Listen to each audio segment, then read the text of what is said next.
Hi everyone, in this video I am going to discuss the IDS versus VDS relationship equation, which is one of the very important topic of VLSI design.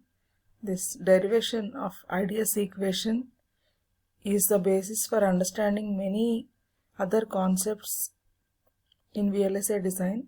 We take IDS equation for resistive region, for saturation region, and we further discuss many other concepts like basic electrical properties like transconductance calculation, figure of merit calculation, all this, and for understanding and the analyzing various concepts we make use of this IDS equation. So let us go into the detail. So the whole concept of the MOS transistor evolves from the use of a voltage on the gate to induce a charge in the channel between source and drain, which may then be caused to move from source to drain under the influence of an electric field created by voltage VDS applied between drain and source. Since the charge induced is dependent on the gate to source voltage, then IDS is dependent on both VGS and VDS. So we'll consider a structure shown here. So here this is the MOSFET, enhancement MOSFET N channel. So we call in short NMOS. So this is a P substrate. We can see small cap type of structure.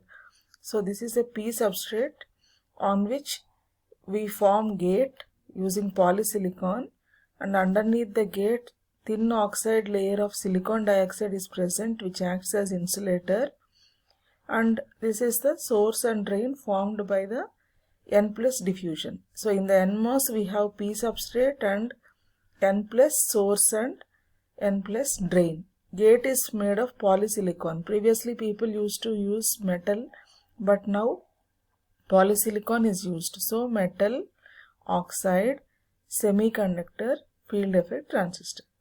So here, according to the discussion which we did previously, the IDS, the current will be flowing from source to drain. When the current will flow? If there is a channel. So here in enhancement MOSFET there is absence of channel in the beginning. So we need to build the channel first in order to have the flow of current. So in order to make the particles move from source to drain, we need to have a channel. So how we can have a channel? That can be possible by giving some positive gate voltage.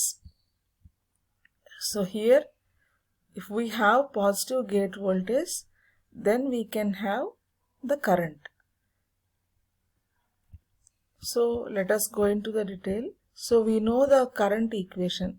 IDS is equal to minus ISD is equal to charge induced in channel QC by electron transit time tau. So this equation is already known to you. So this equation is not a new equation. We know I is equal to Q by T. The rate of flow of charge gives the current.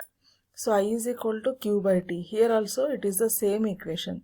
So whenever electrons are moving from source to drain, we have drain to source current. So IDS is equal to the charge induced in channel QC by electron transit time. How the channel can be formed? So this can be modeled as a parallel plate capacitor. So here we are having the gate, we are having the oxide layer, and underneath this we are going to have a channel. So this acts as a parallel plate capacitor where this silicon dioxide layer acts as a dielectric. Whenever we give positive voltage to the gate, equal and opposite negative charge get deposited as a layer, inversion layer, which itself forms a channel. So that means it acts as a parallel plate capacitor. If you give positive charges at the gate, here we have oxide layer.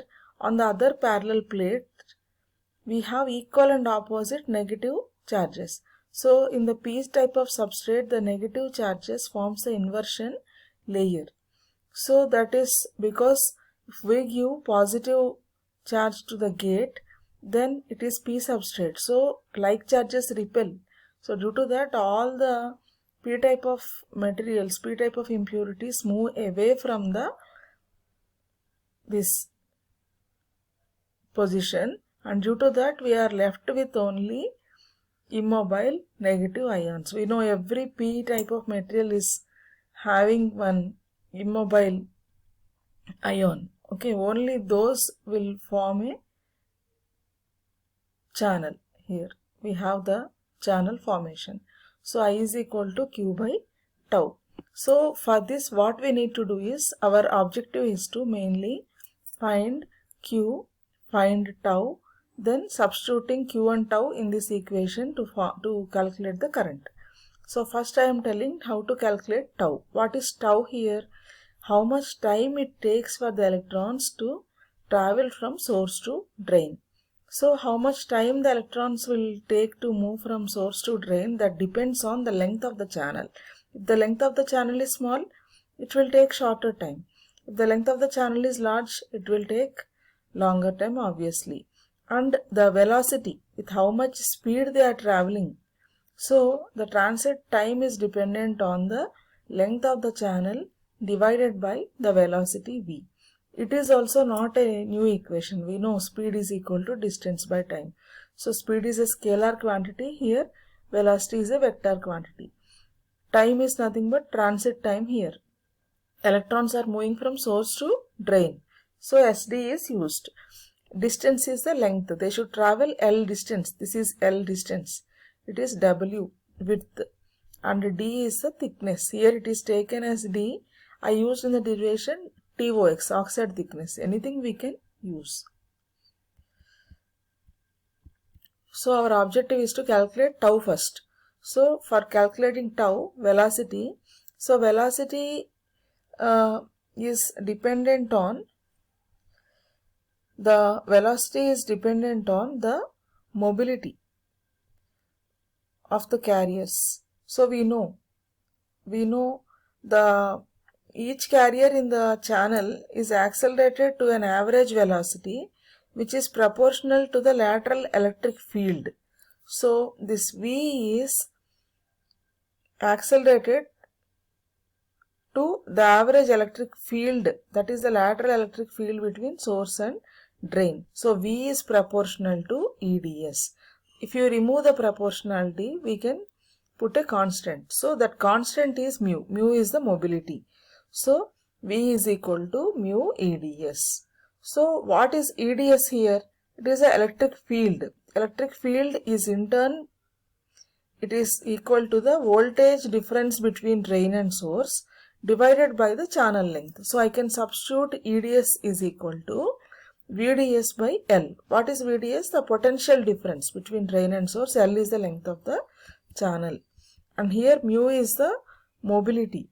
If we consider electrons, we will have electron mobility, mu n. If you consider holes, we have hole mobility, mu p. So V is equal to mu EDS. How we get this? V proportional to EDS. If we replace the proportionality by a constant, that is mu. Mu is nothing but the mobility. But EDS is nothing but it is potential difference divided by the length of the channel. So we got V. V is equal to mu into VDS by L. So where we will substitute that in the tau equation? We got V is equal to this equation.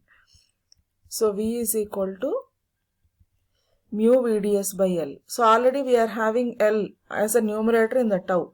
So tau is equal to L by mu VDS by L. So this L will go to the numerator. So we have L square. So tau is equal to L square by mu VDS. This is the transit time delay.